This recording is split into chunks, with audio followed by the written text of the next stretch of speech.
K다이오 시장에서 요즘 정말 핫한 이름이죠. 바로 GI 이노베이션입니다.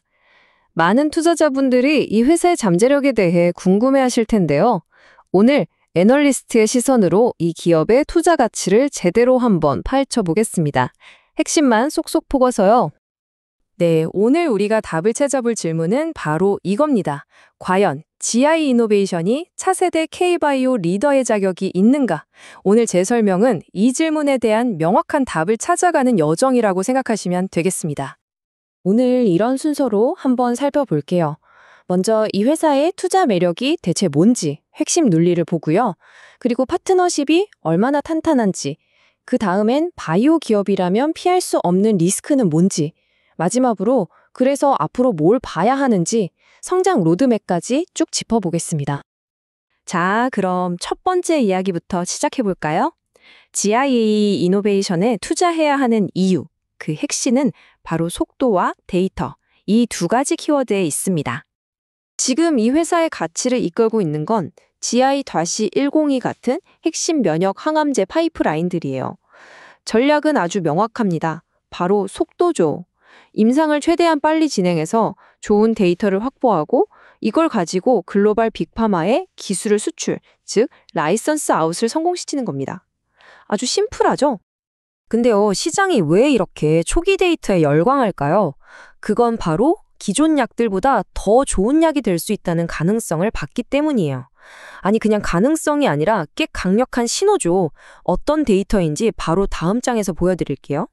바이오 투자하시는 분들이라면 이 두 단어는 꼭 아셔야 돼요. 객관적 반응률, ORR. 이건 쉽게 말해서 암덩어리가 얼마나 줄었냐는 비율이고요. 완전 관해, CR은 암이 아예 싹 사라진 환자 비율입니다. 이게 왜 중요하냐?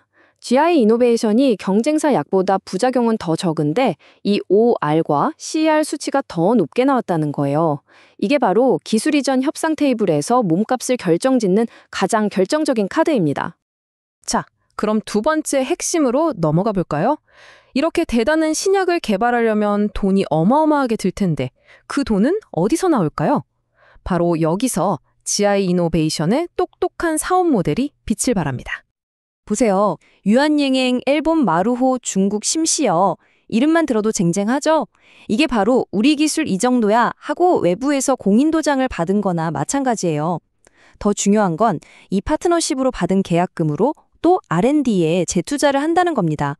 이게 무슨 뜻이냐면요. 보통 바이오 회사들이 돈 떨어지면 유상증자해서 기존 주주들 주식 가치를 떨어뜨리잖아요. 근데 여긴 그럴 필요 없이 외부에서 받은 돈으로 회사를 키우는 선순환 구조를 만들었다는 거죠. 정말 영리한 방식입니다. 하지만요, 좋은 이야기만 할 순 없죠. 이제부터는 좀 현실적인 얘기를 해보겠습니다.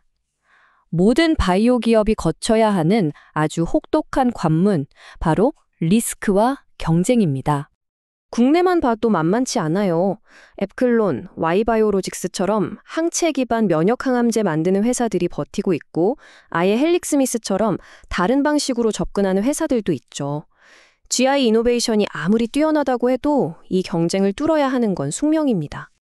그런데 사실 경쟁보다 더 근본적이고 무서운 리스크가 있습니다. 그건 바로 임상 실패라는 거대한 불확실성이죠.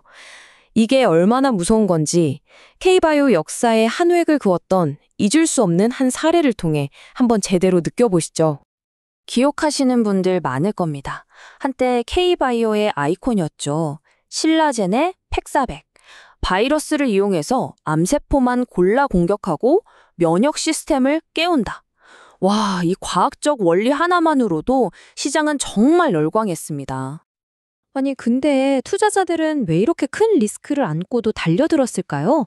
바로 이 시장의 크기 때문입니다. 보세요. 면역항암제 시장이 2026년에는 무려 1,500억 달러, 우리 돈으로 거의 200조 원에 육박할 거라는 전망이에요. 이건 성공만 하면 그 보상은 정말 상상을 초월하는 거죠. 하이리스크, 하이리턴의 끝판왕인 셈입니다. 그리고 이게 바로 신라젠의 결말입니다. 사업보고서에 적힌 저 한 문장, 임상 3상 조기 종료, 자산 전액 손상 처리. 그 모든 기대가 마지막 단계에서 실패라는 두 글자 앞에 그냥 다 사라져버린 겁니다. 이게 바로 바이오 투자의 현실이에요. 아무리 초기 데이터가 좋아도 마지막 골대 앞에서 골을 못 넣으면 그냥 끝이라는 거죠. 자, 그럼 이제 정리를 해보겠습니다. 방금 본 신라젠의 사례가 보여주는 이 무서운 리스크와 GI 지노베이션이 가진 강점을 한번 맞붙여서 최종 결론을 내려보죠. 바로 이 표가 오늘의 핵심입니다.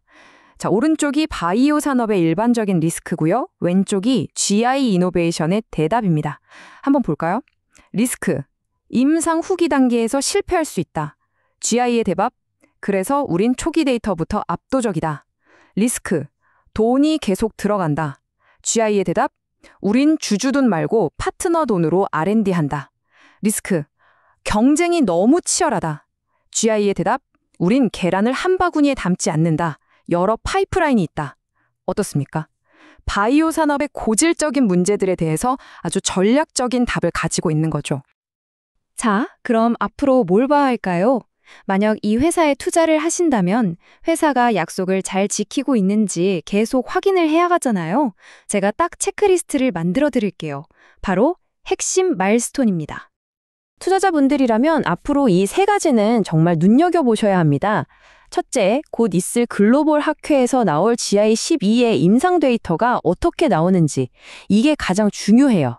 둘째, 회사의 레벨을 한 단계 더 올릴 수 있는 새로운 대규모 기술 이전 계약이 터지는지, 마지막으로 GI108 같은 다음 타자들이 문제없이 임상 단계로 잘 나아가는지, 이 세 가지가 바로 회사가 제대로 굴러가고 있다는 가장 확실한 신호가 될 겁니다. 속도, 데이터, 그리고 파트너십. GI 이노베이션이 내세우는 성공 방정식은 아주 명쾌합니다. 과연 이 전략이 바이오라는 험난한 시험대를 무사히 통과해서 투자자들에게 달콤한 결실을 안겨줄 수 있을까요? 오늘 제가 짚어드린 이정표들을 잘 따라가시면서 그 답을 직접 확인해 보시는 건 어떨까 합니다.